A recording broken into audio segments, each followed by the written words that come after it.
Okay, hi, I'm Cindy Ouyang, and I was born in Manhattan, Kansas, and lived there for about 5 years, and then moved to a suburb of Kansas City. Um, oops. My parents immigrated to America maybe 20 years ago. They're from a province in China called Sichuan, and yeah. Okay, so growing up, my grandparents spoke to me in the Sichuanese dialect, and my parents spoke to me in Chinese at home, except growing up in a suburb that was primarily white, I spoke back to them in English most of the time. I learned Chinese when I was young. I went to Chinese school. I was able to read and write pretty decently, except I lost it after I quit Chinese school around middle school. So now I can't really read or write, but I can still speak conversationally.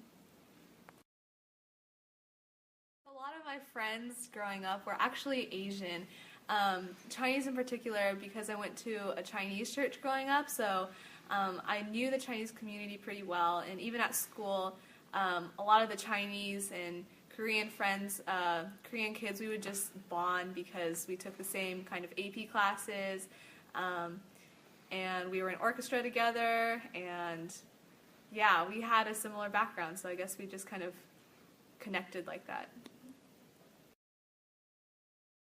So if I could change something, I would have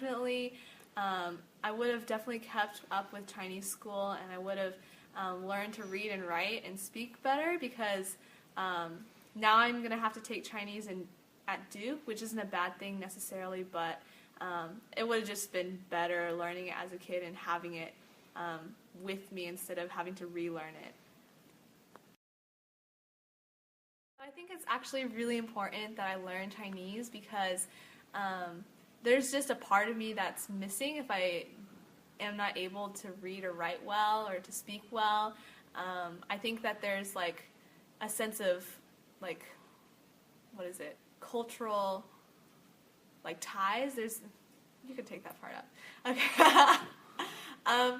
You feel a sense of like connection to your culture and your heritage and where you where you come from. So it's not like I'm completely American, and I think that like learning Chinese helps me identify with being Chinese.